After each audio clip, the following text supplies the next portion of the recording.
instructions that the Lord has given the disciples, particularly the apostles then, and the disciples, when He said, go, make disciples, instructing them all that I have taught you. And last time we went into what are the things that the Lord had instructed the apostles. And of course, the Gospels have shown the life of the Lord in parang biographical books ito. Pero more on this is we see Him as who He is, as God, and how He was a God to His own people during those times. At doon tayo nakakuha ng mga ideas kung ano yung mga sinasabi niya. When He said, go and make disciples, teaching them all that I have taught you, I have instructed you, I was really very curious. Ano nga ba talaga yung mga pinagtuturo ng Panginoon? And then when we went into Matthew, there is a, shall I say, very good curriculum, shall I say, program that He has taught the disciples. Primarily, the Sermon on the Mount was not for the throng, for the multitudes or who followed Him. It was more of His instructions to the disciples. To His disciples before He called the apostles. So, ngayon, titingnan natin, no? Last time, we have identified about 19. Kumbaga, kung curriculum sana yon, there were 19 key points in the teachings of the Lord Jesus Christ. Okay? And, mali yata itong aking ran. Okay. Ito pa naman. Okay. Yeah, there were 19, about 19. But now we are going to focus on the Beatitudes. So let's pray. Carl, may I ask you not to open us in prayer? Our dear Heavenly Father, thank you for making this possible for us once again to receive and be fed by your word. Lord, we ask for forgiveness of our sins, and we want the Holy Spirit to minister to us, Lord, as we receive your word in the book of Matthew. And may you open our spiritual senses, not just to understand, but may your word be a living word into our lives. Yes, Lord, bless our teacher. May give her wisdom and discerning spirit as she deliver your word this morning. In Jesus' name we pray, amen. Thank you. Salamat. At ito nga, we will find the Beatitudes in Matthew 5. Okay, Matthew 5. This is from verses 1 to, ano na nga ba yun? More than 10. Okay. Ay, salamat anak. Salamat. Okay. Now, dito po, kumbaga sa tingin, if we look at this passages, dito sa Beatitudes, parang napakadaling intindihin. It's so easy to understand. Parang blessed, like this, like that. By the way, I look into how we pronounce the B-L-E-S-S-E-D. No? If it is verb, to bless, that is blessed, ang past tense. Past tense. Pero kung if it is used as an adjective, it is blessed. Blessed. Ayan ang kanyang pronunciation. If it is used as a blessed woman you are, blessed art thou among women. Pero if you are going to use it as a verb, then it is blessed. So, adjective po ito. I have blessed you. Adjectives yan. Adjectives po lahat yung nandito. Okay, so titingnan po natin. And as I have said, maybe you already are very familiar with this kasi there have been so many sermons delivered regarding the Beatitudes. Nonetheless, let us look into this. What do some of the words there mean talaga? Kasi we have our own understandings. We have our own concepts and perceptions of what these terms are, no? Nonetheless, let us go into the context of what the scripture is saying, as the Lord Jesus Christ had taught disciples himself. Okay, remember, the Beatitudes of the Sermon on the Mount were more for the disciples' understanding, so that when they go out and teach, they would know. Parang mga disciples kita, estudyante kita na siya nang ituturo itong aking curriculum na ito, itong programa ko na ito. Okay. So let us look into that. Isa-isahin na lang natin yung ating, there are 7 more than the blessedness na nakalagay dyan. So let us, Anne, can you please read verse 1 up to 3? Verse 1 up to 3. Now when Jesus saw the crowds, he went up on the mountain. And after he sat down, his disciples came to him, and he opened his mouth and began to teach them, saying, Blessed are the poor in spirit, for theirs is the kingdom of heaven. Okay. Blessed are the poor in spirit, for theirs is the kingdom of God. At Remy, do you have any concept or shall I say perception of what poor in spirit means? Iniisip ko nga eh. Kasi usually, na-associate natin ang poorness sa material things. So, pag in spirit, parang more of psychological state ng tao. Yeah. Ang spiritual aspect, kulang sa belief, etc. So, yun ang poor in spirit. Any other, kapatid na Rob? Any Yan po, understanding mo ng poor in pagkakaintindi ko, no, pag yung, diba, sabi na, bulag o bingi, o kaya may mental problem, they are in poor spirit. Yung isa, hindi nila naiintindihan yung salita na kung may mental incapacity sila to understand Okay. yung Word of God. Okay. Pero, di ba, sabi nga po, yung bulag, hindi gumagawa ng masama. Yung bingi, yung kasi they are, poor yun lang po ang pagkakaintindi ko. Kumbaga sa hindi nila maintindihan spiritually yun. Pero, sinasabi pa rin nila, blessed are they in poor spirit. Okay. Aba, Yuli? Poor in spirit, parang ito yung spiritual bankruptcy to me, na you don't have anything in your power or in your possession for you to save yourself from spiritual doomness, ganun. So, nandun ka sa state ng nothingness and hopelessness spiritually, that you need a savior. Okay. Okay. Siguro yung ganung definition sila, near the truth, Kasi I look up into the meaning of this one, and it says, poor in spirit means having deep humility. Why? Because of one's recognition of his spiritual bankruptcy, as she has mentioned, and the need, a total need for God. Okay, he mentioned the Savior, and acknowledging that we have nothing of our own worth to offer.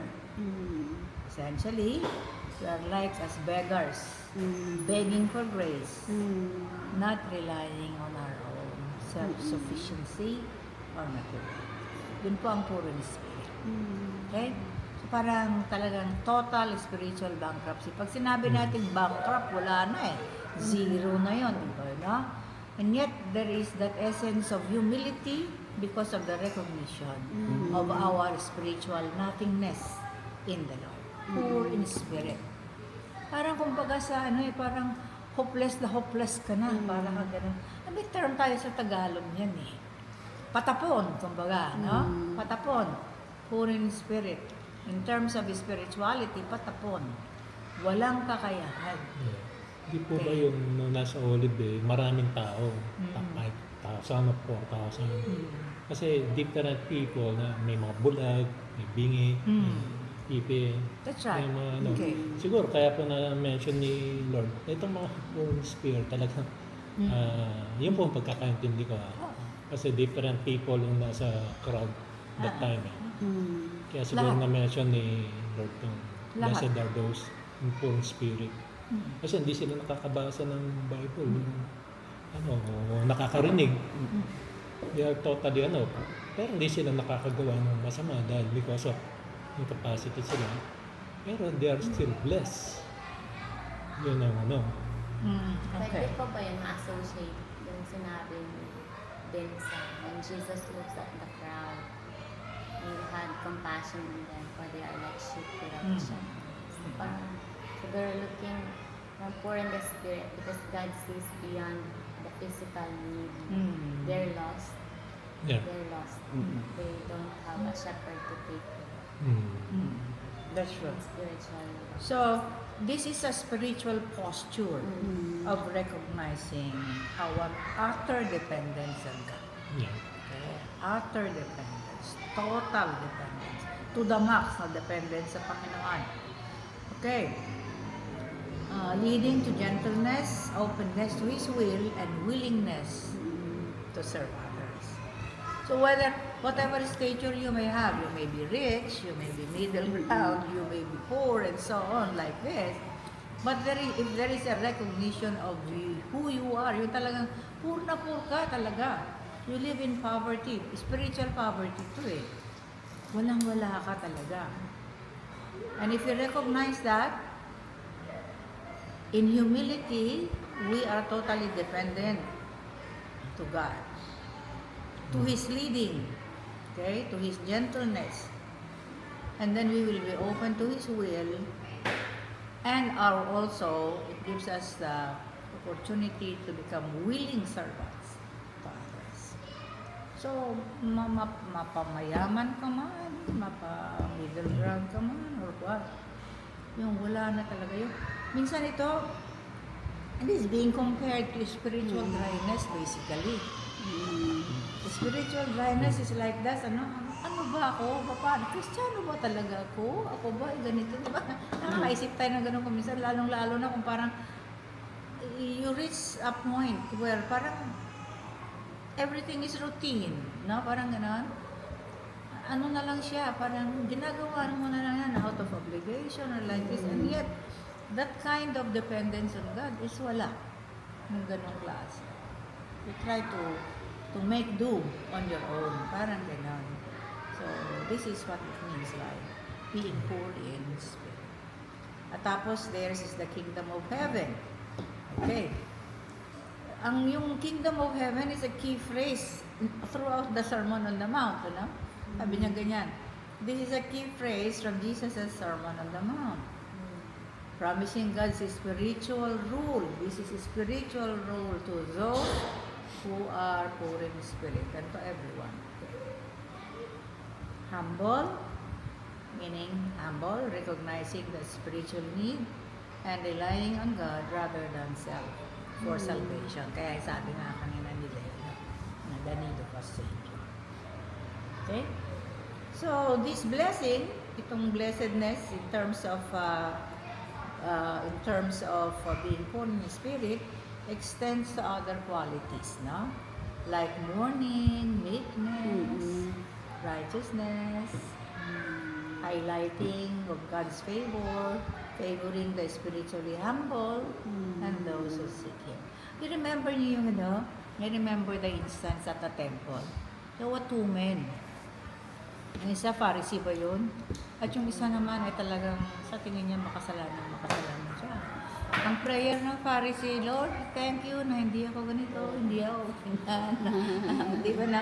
Kaya yung isa wala na, hindi niya na nga maitaas yung mukha niya sa Panginoon, kandi na ganito. Commerce. Ganun.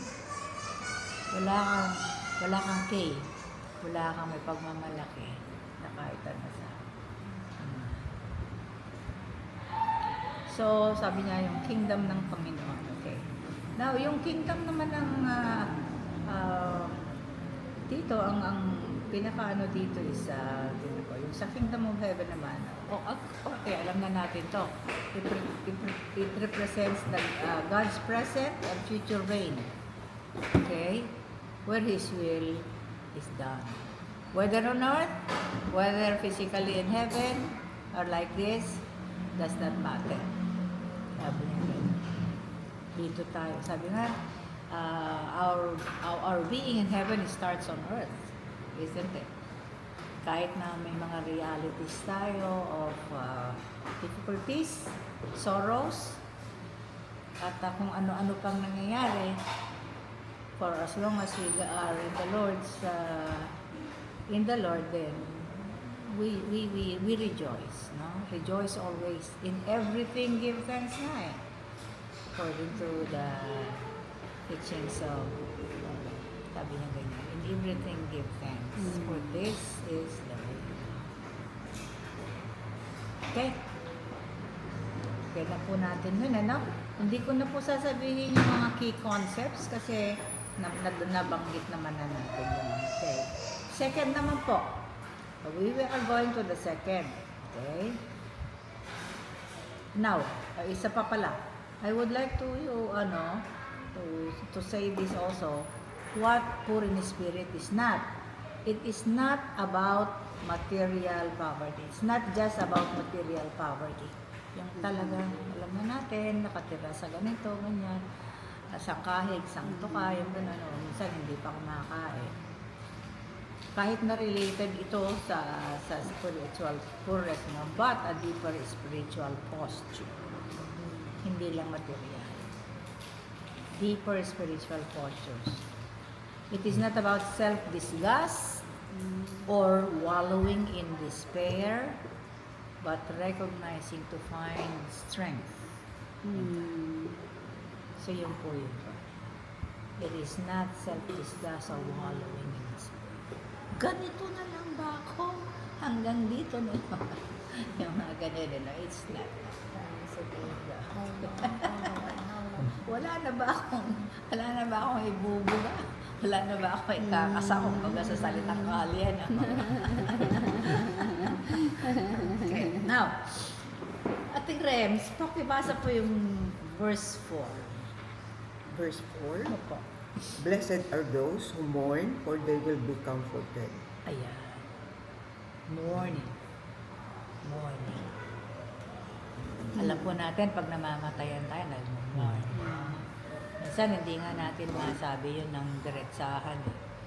Maraming akong mga kaibigan, hindi ko nakitang umiyak. Tapos, parang coincidence, kagabi ay nakapanood ako sa TV nung yung posture ng mga royalties ni Prince Charles, ng mga anak niya, yung mga royalties, mga kamag-anak nila during the time of the funeral of Queen Elizabeth II. Walang isang ang nakita ng iyak. There was no. May mga senyales, pero hindi nakitaan ang mga royalties ng luha. Maliban kay yung affected na pag-iyak ni Meghan Markle. Kaliwang mata lang ang tumululuha. Kasama yan sa kanyang artistic. Bakit daw? Kasi sa kanila, if they are seen like that is a way, parang it is a form of weakness.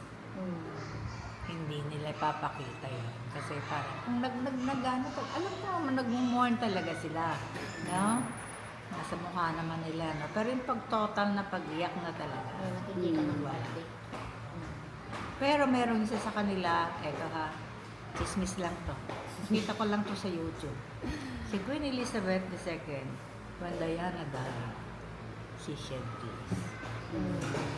Nag-shed siya ng tears. Nakita yun sa TV.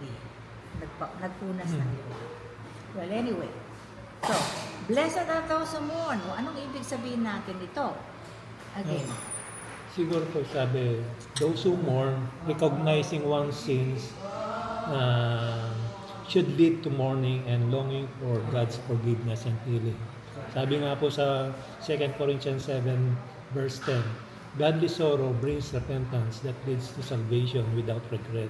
But Okay. worldly sorrow brings death. Okay. So, spiritual mourning is a matter of the heart.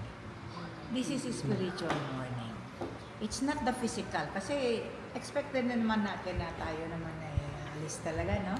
Sa mundong ito, una-una lang, sa iba't ibang paraan, ganyan, ganyan. Pero sabi niya ganito, it has something more to do with sorrow over our sins. With a godly sorrow. Good morning. With a godly sorrow. Yes. Okay? And the godly sorrow leads to repentance. Magkaiba po yung remorse at saka yung repentance. Remorse is, bakit ko na magawa? Yan, ganito, ganito. Parang, sabi nga ng sinasabi nila, ang pagsisisi ay laging muli. But that's only remorse. Just recognition of what has been done. The wrong that has been done. But total, shall I say, total sorrow brings us to repentance. And you know the meaning of repentance. Ilang beses na natin when they describe to it. And repentance is a turning around. Turning around and then going back to the right direction. Where you are going to, in humility, admit, recognize of your sinfulness. So, meron isa akong quotation na natutunan. The sinners, when they sin, oh, how they love it. Yung iba naman, for the believers, no, sabi niya, when they sin, oh, how he loathes them. Hindi love, loathing. Loathes them. Kinasusuklaman niya yung kanyang nagawa. Kaya hindi, it's impossible, no? Kung talagang mananampalataya ng Panginoon tayo. Hindi tayo yung hindi tayo yung tipong napakadaling gumawa ng kasalanan. Kasi itandem mo ito dun sa awareness na nasasabi na tinuturo ng mga apostoles natin na once you commit sin again, despite the fact that you have accepted the Lord Jesus Christ, you are once again nailing Him at the cross. Diba? Kung yun ang lagi nating naiisip, no? If we always have that in mind, there is no such thing as ang tawag nito, yung willfully committing sin. Wala yun. Intentional sinning will be out of our mind. If we always put that in our heart, that once we do this again, we are doing the same thing again to Christ. Tayo nang nagpapako sa pamamagitan ng ating personal na paggawa na hindi. Tsaka ako naniniwala ko, hindi po ako alam ko kahit na hindi sabihin sa akin kung minsan ng mga tao, ganito. Ako mismo, I'm very happy that the Lord has kept the conscience healthy in me. Kasi hindi ako makatulog pag mayroon akong hindi pag may hindi magandang nagagawa ako, makatulog talaga. Tsaka yung, hindi ako sanay nung, dito tayo sa church, pagkatapos pag nagkita-kita tayo, nagkasalubungan tayo, parang hindi tayo magkakilala. Parang napakapangit na tingnan na. Parang hindi maganda talaga. So, we need to, kasi nakaranas na po ako ng I experience undergoing the difficulty of forgiving a person or people na nakagawa ng masama sa akin. Kasi as believers, as I was saying before, no, nabanggit ko na po yata ito sa inyo na it is but natural, it is normal, and it is expected for us that when somebody sins against us, we have to forgive. Because that is what expected of being a Christian. But it's not so easy. Yes, we may outwardly say, yes, I have forgiven. But if that deep-seated offense remains in the heart, There's no total, there's no real forgiveness at all. Kasi nakaranas po kami dito na alam si Ate Remy ito, wala pa si wala pa si kapatid na rin. No? Nakaranas po kami ng masakit, no? Na talaga namang ininda po na noon. Iyak yun na mahigit isang taon. But then the Lord, although we were saying we are forgiven already, no? Magpatawad na kami kung tutuusin. Pero pag sabi ng tatay, let us go back. Ano yan eh, Pasko yun eh. Let us go back and then release forgiveness and then release blessings to those people who have sinned against us. Sabi ko, oo, sige. Punta tayo, ganyan. Pagdating yan dyan, sa harapan, nakasakay kami sa kotse. Nanginig na tuhod ko. Hindi na ako makababa. And it took a decision on my part to let go. Decision. Otherwise, pagba namin, umupo kami sa same seat na kung saan naranasan namin yung sakit na yun, you know. And then after the service, Christmas service natin natin, sa gabi. Nirelate tumayo namin, sabay tayo namin, nag-release kami ng forgiveness, ng patawad, blessings. After that, even if we remember, wala nang pain. No more pain. We were able to meet the people once again. Makisalamuha sa kanila. Ganito. Wala nang pain talaga. Kung naaalaala man sa mga kapanahonan ito, parang ano wala. A moment in the past. Wala. Ang ganan, di ba, no? So, yun ang isang sinasabi natin. So, we mourn. We mourn because of our sin, our fallen nature. Realizing that we need constant, palagi ang repentance for our salvation. It does not mean to say that we will accept Jesus Christ again and again. Hindi. Hindi. We just have to remind the Lord, Lord, we have sinned. But we are your children. And we beg. Ganun, ano? Hindi na yung tatanggapin mo ulit kada magpabautismo ka ulit. Ay, no matter how many baptisms you undergo, wala yan. Hindi ba? So, yun ang inano natin. So, we mourn. A sorrow. Sa Ilocano, meron kaming term sa ganyan, nagdungaw. Ano yan? Panaghoy. Sa Bisaya Oo. din yan. May panaghoy. Panaghoy no? po sa Tagalog. Bisaya din yun. Panaghoy. Di po yung nananangis. Alam po niyo yung nananangis. Umiiyak. Matinding-matindi yun. Kasi napit-feel mo talaga yung sorrow. Nanaghoy. Yan. Magandang umaga po. Magandang umaga po sa inyo. Ano po kayo? Okay. So, tingnan po natin. Yun po ang deep sorrow na sinasabi. Okay? Panaghoy. Bakit ganito?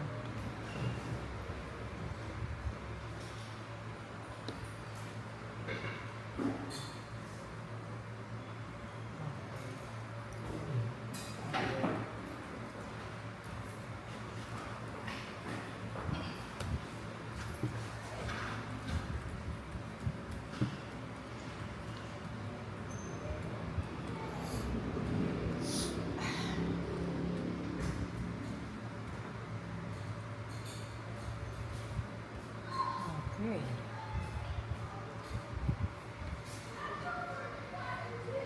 Ayaw mag-function. Ha? Ulitin. So, susunod na po tayo ng aspeto, no? Yung una, blessed are the poor in spirit. Those who mourn. Sabi niya. Mourning. They shall be comforted. Yan. Alam po niya, tinignan ko yun. Alam natin po, yung sa cliche, no? Sa ordinary conversation, we know the meaning of comfort. Ano nga ba talaga ang comforting? No? One that stands out the most in, I will comfort you, Scripture tells us that. Now, anong ibig sabihin to? Minsan ang comfort, hindi lang sinasabi na, ina-encourage kita, ganito. When a child is is merong nangyari sa kanya na, and we want to comfort. What do we usually do? Sasabihin ba natin lang sa kanya na, oh, ganito ka, okay lang, huwag kang ganito. Hindi na. Hindi. Anong ginagawa ng nanay?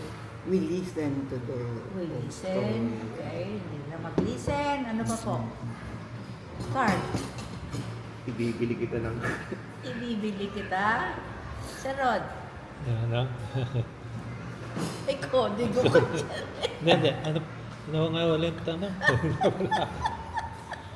Kung ano po yung sasabihin sa bata? Ano usually i-comfort? ginagawa natin pag nagko-comfort i-comfort. natin? Yung normal. Ganun lang. Encourage po na na God is at work on you, on us, whatever na pinagdadaanan natin. So you have to comfort him na God is there always na nasa atin, nasa side natin. Kasi kung di-discourage mo palalo, kaka-problema. Okay. Nagmo-mourn na nga eh. Okay. Negative. Alam po ninyo, even if you do not say anything, just a tap on the shoulders, enough. Just mahigpit lang na pisil. Eh sa atin, ang pag-comfort talaga natin sa mga bata, hindi lang yung sinasabihan mo, oh ganito, ibibigay. Hindi. Niyayakap yan. Niyayakap. O siguro sa ating sa mga kababahihan, normal po yun sa amin magyakapan, no?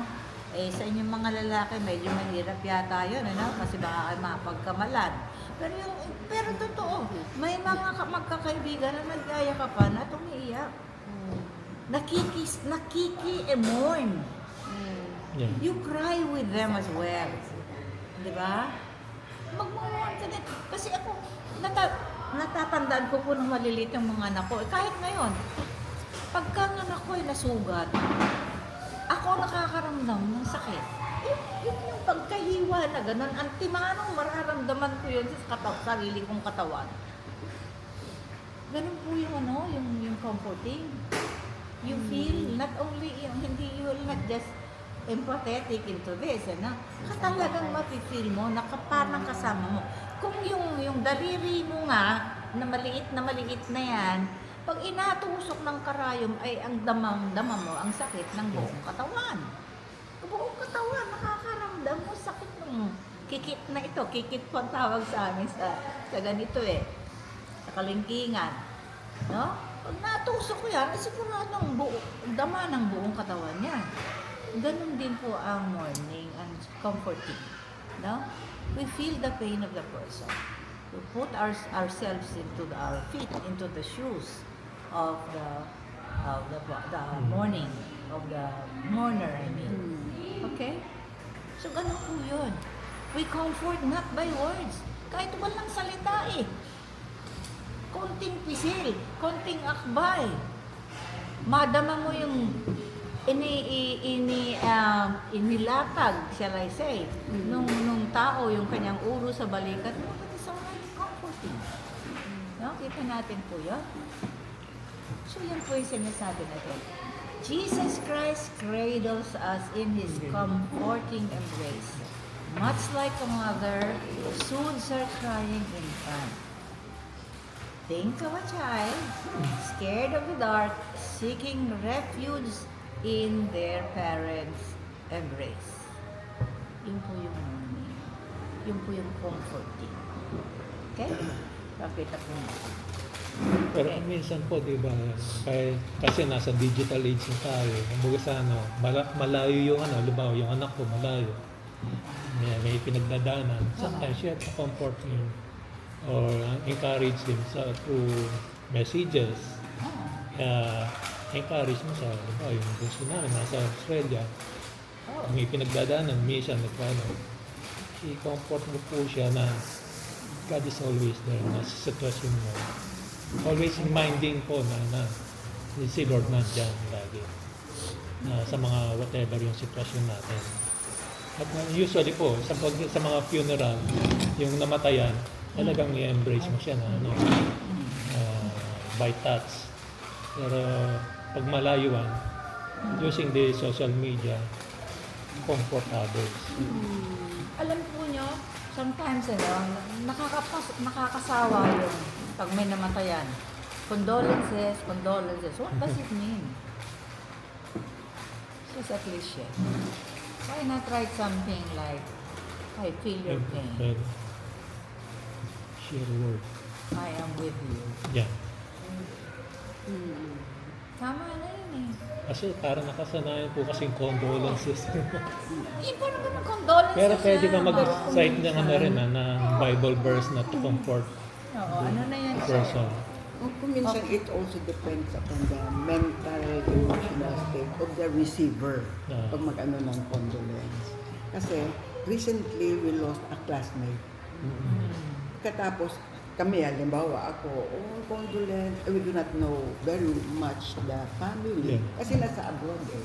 Ah. But the daughter messaged back na very thankful of the condolences that Yeah. they received from the classmates. So parang words lang in effect, but parang Nakakapag- sociologically, mayroong impact kahit na nagsasabi ka lang ng Totoo naman po yun. Hindi ko naman sinasabing gano'n. Kaya lang kung minsan, parang routine na lang kapag may naman ay condolence, parang gano'n. Why not go through the feeling nila? Yung parang gano'n. Ay, suggestion lang naman po yun. Kasi ako po, I very rarely use the condolence term. Ginagamit ko siya. I also went in the same way. Yung mga ganun lang. Sabihin, convey ko lang sa kanya na naintindihan ko, nararanasan ko, kung anong nararamdaman. Ganun lang, as simple as that. So, yung sa akin parang ano lang, pasimplihin natin para mas talagang maramdaman nila how sincere we are in our understanding of our country. At minsan po, ang comfort does not only katulad nito, spiritual kailangan nila na spiritually mourning ito. Kailangan po ng abay ito. Kailangan ng abay. Kaabay. Going with the person. Okay? Standing alongside the person. And sometimes it takes time, effort, and money from time to time too. Meron po tayong isang nasa government na official. Kilala po natin siya. Nagsisimba po siya dito. When he exposed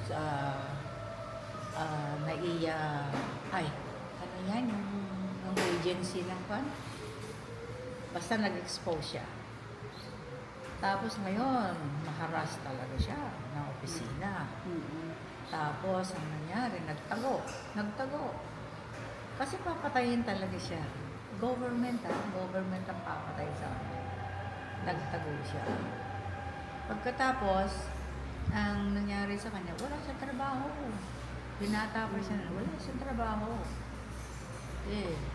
May mga kumupkop sa kanya ng mga believers.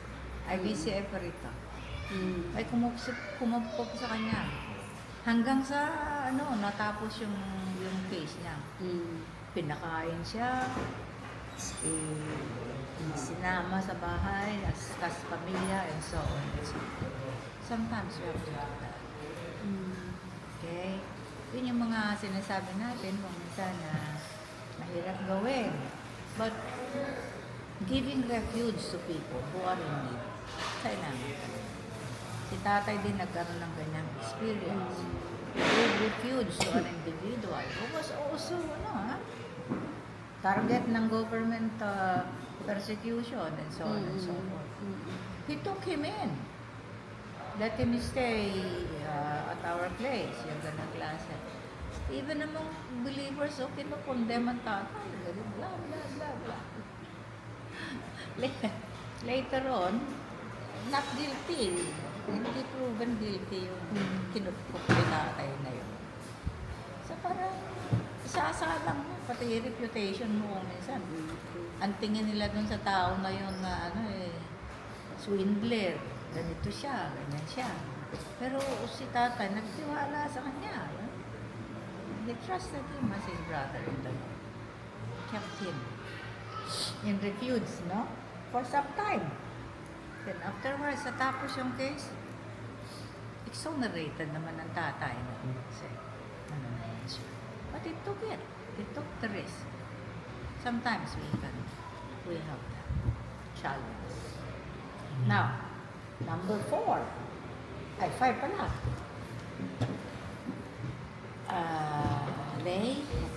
Bakit? Blessed are the meek, for they shall inherit the earth. Blessed are the meek. Ang alam siguro natin sa meek, yung hindi nagsasalita, yung maamo, and so on and so forth. Ano?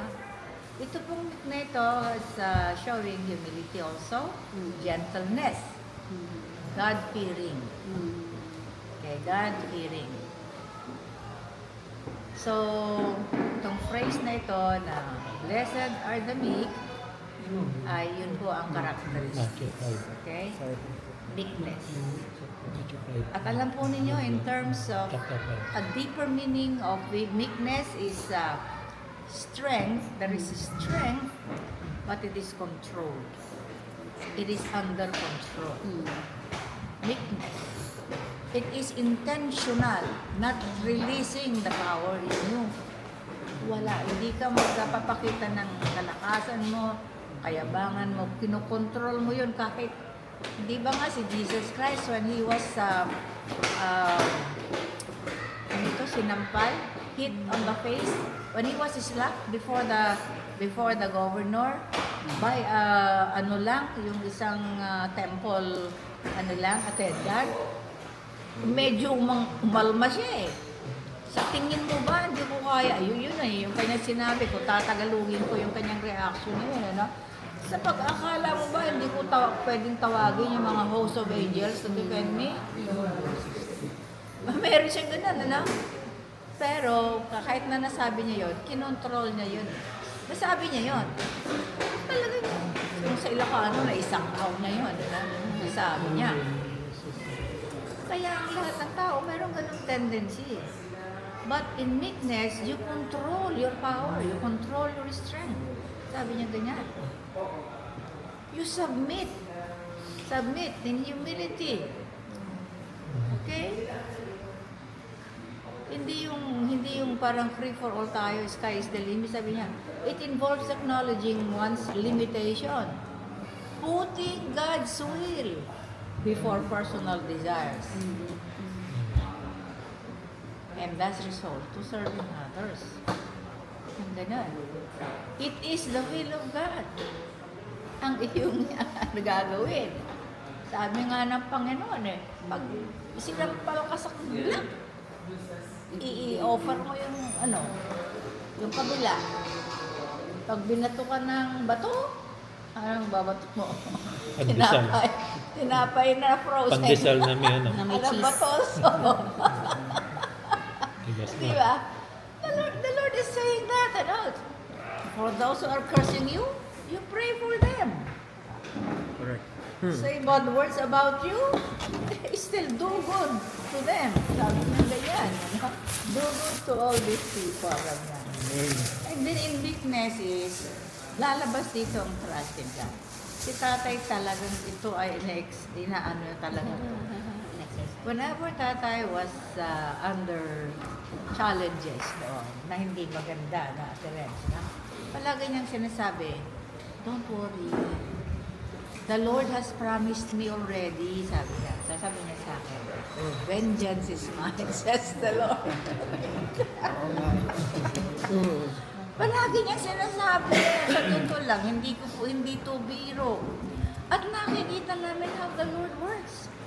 One of those people who wronged us, nabuwagsak ang negosyo niya.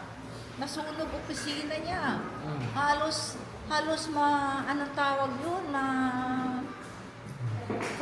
for sale ba yung Bankrupt. yung makuha yung kanya, foreclose, yung kanyang bahay. Foreclosed. Ano yung ganong klase? Yun ang naging kapalit. Yung mga iba, ganun din. So parang sila yung nagkaroon ng problema. At palagi niyang sinasabi, I am the servant and messenger of the Lord. At may promise ang Panginoon that He is going to defend His servant. Palagi yan. Between me and tatay, ako yung nag-resibo eh. Alam na yan ni na Carly. Kasi nakita na nila yan sa amin ng tatay. Yung ganang klase. Ako yung nag-resibo. Pag si tatay yan, hindi mo yan makakante. Kulang talaga yan. Hindi siya yung umaalsa. Meek siya, meek. Meek in spirit. Submitting to the will of Meek.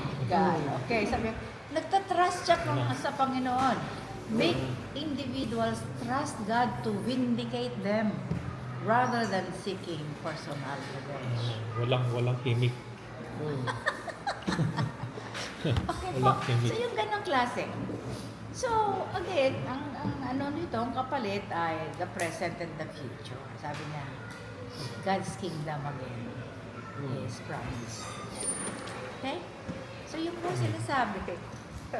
Alam po niyo, wag po kayong mananawa. Marami po kami mga experiences ni tatay talaga na pwede kong siya na lang gawing illustrations kung ano yung mga nangyayari sa amin. Alam mo, ganun po klase. Okay. Pang-anim naman. 6 naman. Kapatid na Rod, kasi kararating lang ni Else. Blessed are the sinner. Matthew 5, verse 6. Blessed are those who hunger and thirst for righteousness, for they will be filled. Okay. Pag sinabi natin filled, maano ang uhaw, kumbaga, no? Satisfied. Makukwensya ang uhaw na yan, quenching. Or thirst Masasatisfied ka for- na, yung ganang klase. Pero yung those who hunger and thirst for righteousness, well, may concept tayo dyan. So let us deepen that. It is having a deep, desperate, It's 10 hours. and all-consuming craving for a right relationship with God. To live according to His will and for justice in the world, much like needing water and food to survive. Yun po yung thirst, hunger and thirst for righteousness. Okay? I remember Paul's admonition. Sabi natin dapat walang competition sa ating mga believers. Oh, there is one competition, very good competition that we can engage in. What is that competition? Compete with one another in showing love. Doon tayo dapat nagko-compete. Hindi sa paggawa ng masama, kundi yung sa pagpapakita ng ating pagmamahal. Hindi una sa lahat ay ang Panginoon at sa ating kapwa kapatid sa Panginoon. Okay? That is a very healthy competition indeed, di ba? Nagbigay siya ng ganon. Hindi ako naiingit sa'yo, no? Pwede rin akong magbigay. Hindi dahil naiingit ka, kundi magbibigay. O kaya na-encourage ka din sa pamamagitan ng pagbibigay ng iba na nakikita mo para ikaw ay magbigay din. Parang gano'n. So, take it not as a competition.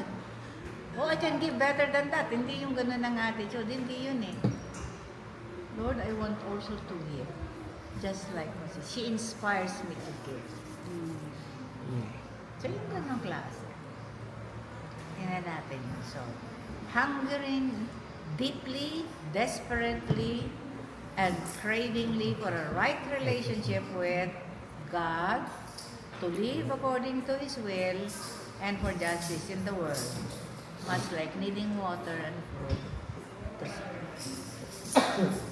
In the process of that, yung desiring thirst and hungering, sabi niya ganyan, it is a passionate pursuit of holiness, truth, God's presence, not a casual interest in Him,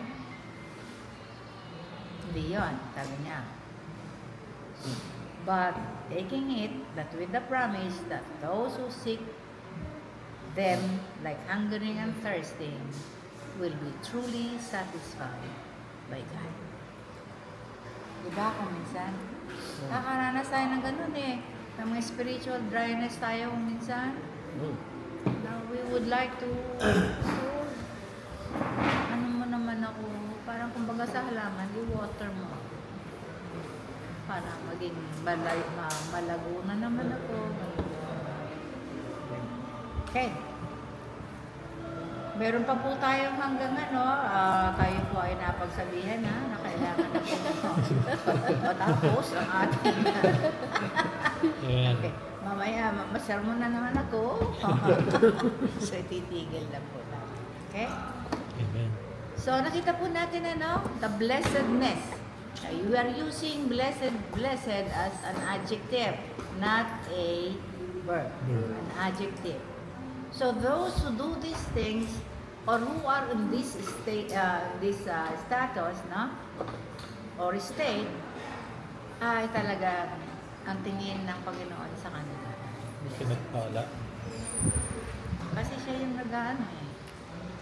Kaya mag-ano kaya At if you follow the teachings of the apostles and perhaps the disciples, kung meron man sana tayong written record of what they have taught, makikita talaga natin itong teachings na ito na pinangaral ng Panginoon sa mga disipulo niya na ituro niya.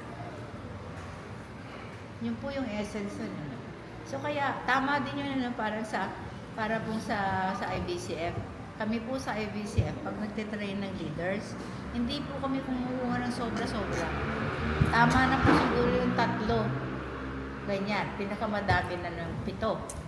Natututukan mo talaga giving the instructions, the teachings, which they will also teach the others. Who will be able to teach others? So there is a chain reaction. Amen. So, ngayon ko po naintindihan, mas lalo ko pong naintindihan yung Great Commission. I understand. Because of God's curriculum and teaching. Ang dami po niya. Okay? So tayo po ay manalangin. Salamat Panginoon sa iyong pagpapala sa amin ngayong umaga, sa aming Sunday School class, at sana Panginoon ang lahat na nakarinig ng iyong salita ay hindi po lalabas sa kabilang tema, kundi mananatili dito sa aming brain, sa aming mga utak upang bumabagong sa ating mga puso for us to really do these things, talagang maranasan namin ang ang dami-dami pong mga obstructions namin ngayon, ang dami-dami pong mga bagay-bagay na nakakaagaw ng pansin sa salita mo. Kami po ay humihingi ng tawad at ibalik mo po sa amin ang pagmamahal sa pagbabasa ng iyong salita. Upang sa ganon, mas lalong lumalim ang aming relation sa inyo, hindi lamang sa pagmamahal, kundi sa lahat ng aspeto of buhay. For this we plead in Jesus' name. Amen.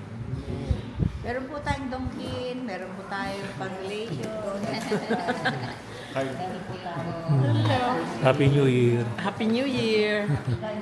Happy New Year. Happy New Year! Happy New Year. Oh, thank you. Happy New Year. Uy. Happy New Year. Happy New Year. Hey, George.